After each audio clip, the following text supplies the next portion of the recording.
বিভিন্ন এলাকায় তৃণমূলের তরফে 31শে জানুয়ারি পর্যন্ত সকাল 9টা থেকে বিকেল 5টা অবধি 6200 ক্যাম্প। এই ক্যাম্প করার অন্য কোনো এই ক্যাম্পের মডেল কি হবে গিরীন্দ্রনাথ বর্মন বলে দিয়েছে। ক্যাম্পের মডেল হবে আপনার বিএলওদেরকে দড়িতে বাঁধা, আর বিএলএ 2 যারা যাবে বিরোধী দলের, মূলত সিপিএম কংগ্রেস তো কিছু নির্দিষ্ট জায়গায় হয়তো থাকবে, তো অ্যাজ এ হোল মুসলিম অধ্যুষিত বুথ বাদ দিয়ে বিজেপি থাকবে মোরলেস। তা বিএলএ 2 বিজেপির লোকদেরকে এই ক্যাম্পগুলোতে আক্রমণ করবে। ক্যাম্প মানে কি? ক্যাম্প মানে আমার বাড়িতে যেভাবে ঘন ঘন করেছে বেশ কয়েক বছর হাইকোর্টের হস্তক্ষেপের আগে পর্যন্ত, সে ক্যাম্পে কি হয় লোক তো জানে। ওই সামনের দিকেও যেতে পারবেন না, সামনের দিকেও আসতে পারবেন না, পুলিশ দাঁড়িয়ে থাকে। আমি রিসেন্ট যে দৃশ্যগুলো দেখেছি বারুইপুরে, আমি যে দৃশ্য দেখেছি খাগড়াবাড়ি কুচবিহারে, চোখের সামনে দেখে এলাম রায়দিঘি পাথর প্রতিমাতে, আমার যে গত 3 মাসে দেখেছি, এটা হচ্ছে ক্যাম্পের মডেল। চেন মাইক টাঙানো থাকবে, খেলা হবে, গান হবে, আর ওনাদের লোকেরা দাঁড়িয়ে থাকবেন। তাদের দেখলেই লোক বুঝতে পারবে যে এরা ভারতীয় না অভারতীয়। ওদের যারা এলাকার মাতব্বর নেতা একটু পিছনে থাকবে, সামনে ওই বাহিনী থাকবে। এই মডেল তো গিরিন বর্মন বলছে চেয়ারম্যান ওদের। আজকে মিনাখার যে কি গাজী, কি একটা গাজী, কি না গাজী না কি মোল্লা না কি না, তাজউদ্দিন মোল্লা, ভয়ঙ্কর, মানে মনে রাখা মুশকিল। তা তিনি তো বলছেন কি কি করতে হবে। এই ক্যাম্পের মডেল তো এইটাই।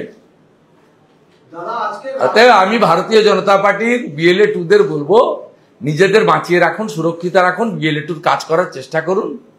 আর ইলেকশন কমিশনের দায়িত্ব বিএলও এবং তাদের নিয়োগকৃত রাজনৈতিক দলের বিএলএ 2দের প্রোটেকশন দেওয়া। সেটা রাজ্য পুলিশ কি কেন্দ্রীয় পুলিশ কি আর্মি কি অন্য কিছু, সেটা এখানে মনোজ আগরওয়াল মহাশয় বলবেন, ওখানে জ্ঞানেশ কুমার এবং তার ফুল বেঞ্চ বলবেন।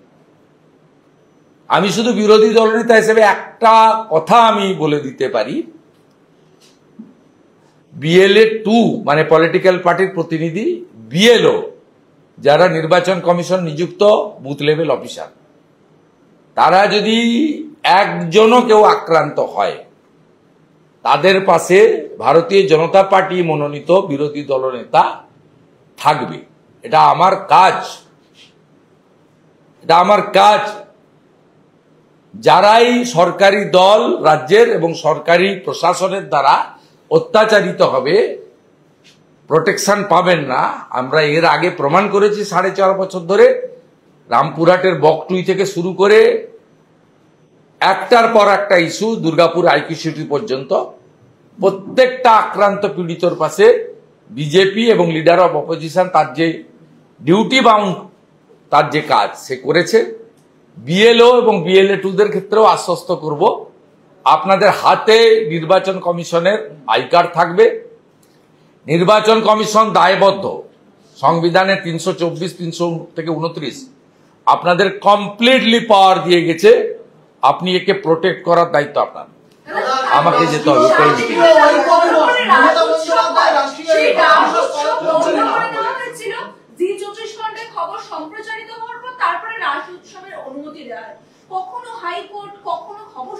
রাস পালন করেন হিন্দুরা, সনাতনীরা।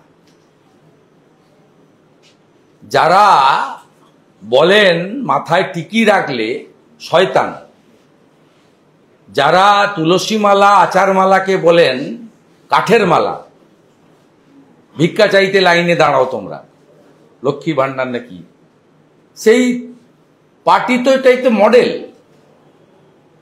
এরা বৈষ্ণব এবং বিশেষ করে সনাতনীদেরকে বাধা দেয়। সবচেয়ে বড় রাসমেলা কোচবিহারের মদন মঞ্জুর ওখানে হয়, সেখানে ভারতীয় জনতা পার্টির কোনো এমএলএ কে ডাকা হয় না, রাজনৈতিক কর্মসূচিতে পরিণত করেছে।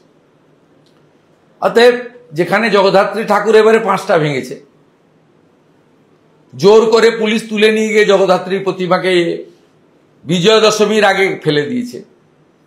গতকালে ঘাটালে পুজো করতে দেয়নি, ঠাকুরকে যখন রাস্তায় বসিয়েছে 5 ঘন্টা লড়াই করার পরে হিন্দুরা জিতেছে, বাধ্য হয়েছে পুজো করতে।